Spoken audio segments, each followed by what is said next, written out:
absolutely. Well, thank you again for having me. And you're absolutely right. My life's work is about making sure young people harness their power to change the course of history through our institutions and through our politics. My story really starts before me. It starts with my parents who immigrated from Morocco and settled in New York, where I grew up. And when I was just about going into high school, I was in the suburbs of New York City. 9/11 happened.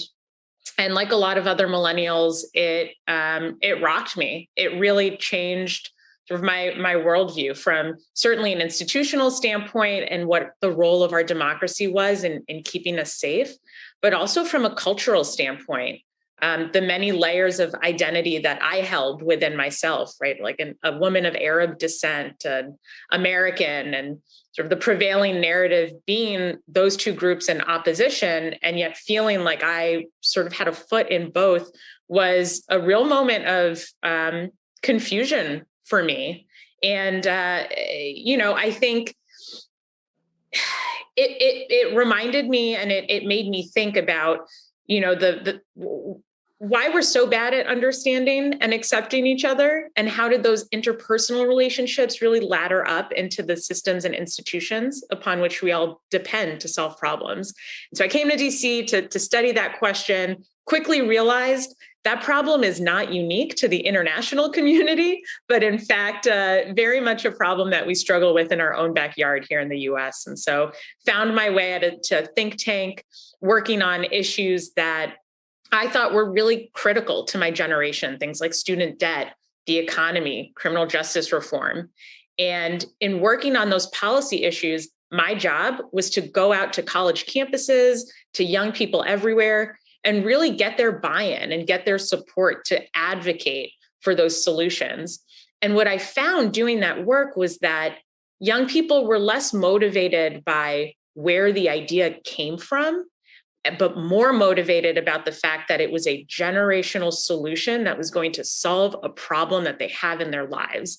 And so it really opened my eyes to the power of youth organizing and the power of coalition building from a generational standpoint, which is what brought me to Millennial Action Project, that is an organization that was founded in 2013 to take that same youth organizing mentality and apply it to the grass tops. And so what Millennial Action Project does is empowers young elected officials in Congress and in state legislatures to unite along generational lines and not along party lines in order to work on solutions to the problems that impact our generation. And as of today, we have about 1,600 young elected leaders that work with us, primarily through something called a future caucus. So essentially just a group of young people in the legislature who are committed to building a more functional democracy and solving problems together.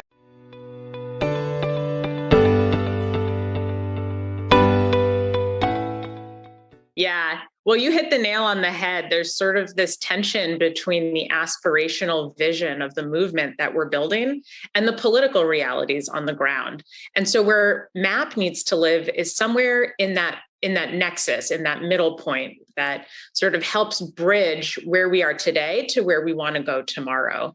And the way in which we do that is simply by helping them be successful in their jobs, right? I think leadership has a hard time saying, don't get involved in this effort if this effort is really getting results for the communities and the constituencies that those leaders represent. So there's 4 sort of main ways in which we engage young legislators in order to do that, in order to be successful. The first is connecting them to one another. Whether you're in the majority or the minority, oftentimes you need a bipartisan ally to push your bill over the finish line. And so if we can be the person building those coalitions and helping you build those strong relationships that help you build the governing partnerships that you need to get support on your bill, or even if you don't get support on it, to not oppose it, that's really effective. And that's really, really critical in terms of actually getting things done at the end of the day. The second thing is sort of what are these innovative policy ideas that have worked in other places, and how can we cross-pollinate some of these really fresh, new, effective ideas that a Republican in New York may not have heard about the Democratic sort of effort in Texas, and how can we connect those people in ways that they never would have even met each other in the first place to learn about those policy solutions. So really a pillar of our work is educating folks around policy solutions and giving them the ideas to sort of successfully lobby and advocate and legislate in their own legislatures. The third is training them. So as young people, oftentimes, I know on my staff, a big need is professional development. And that's the same for young legislators. We need to help them gain the tools that they need to be successful in the legislature in order to rise into those committee chairman positions, or, one day Speaker of the House. Who knows, as millennials step into higher and higher leadership positions, we hope to, really support that development. And then finally, really telling their stories. I think everyone has heard the expression, if a tree falls in the woods and nobody's there, does it make a sound? It's kind of the same thing. If they're doing all of this great work and they're solving problems for their constituencies and they're getting things done, and yet their communities don't know that this is happening, and the prevailing narrative about our toxic polarization is the only story that they're hearing, that's not going to create the positive feedback loop that our legislators need, or that the movement as a whole needs in order to create change. And so a lot of our work is about lifting up the success of these leaders and working together to help them build support within their districts, help them, sort of stay in their jobs and be successful in their jobs.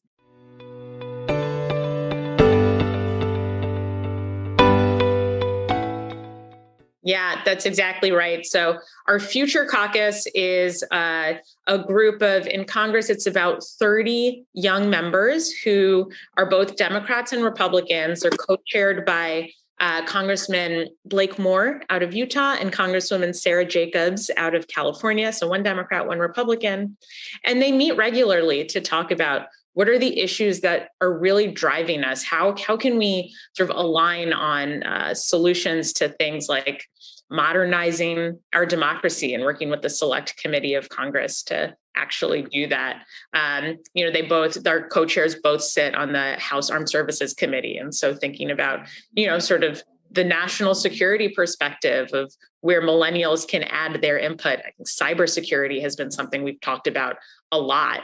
And then also just facilitating, again, opportunities for these young members to get to know one another who are so overscheduled and so reluctant and in many times have sort of assumptions about who that person is across the aisle.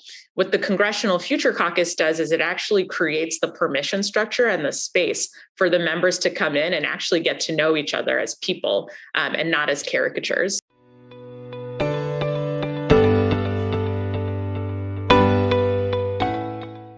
So two ways. One, obviously, we've got a great team and they do a lot of outreach, and not just legislatures, but with sort of partner groups that might have more on the ground connections to young people.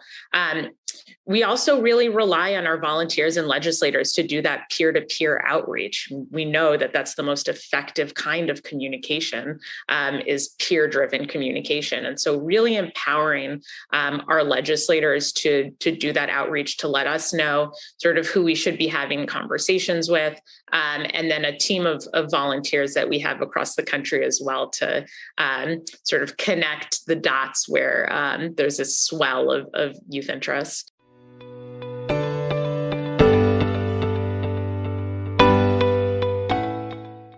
Yeah, so we do a monthly feature called Our American Fabric, where we highlight maybe surprising examples of young legislators who exhibit every element of diversity. We're talking sort of racial, but urban, rural, in their professions. And so we just had one sort of back to school themed around legislators who are also teachers, because a lot of state legislators are part-time and have to have a job that generates income.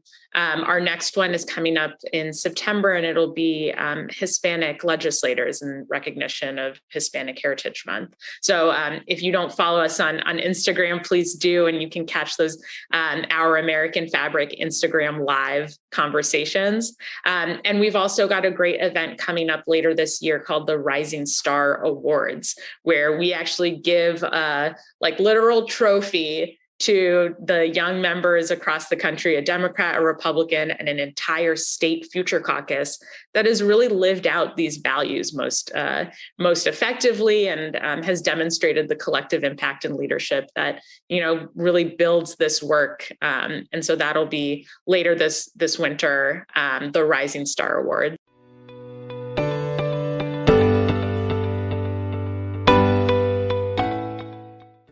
Yeah, well, please visit our website at millennialaction.org. And I always have to remind people this: millennial has 2 L's and 2 N's. So millennialaction.org. And then we're on all of the social media. Of course, we would not be a millennial organization if we were not. So you can follow us on Instagram, Twitter, Facebook, and it's at M Action Project.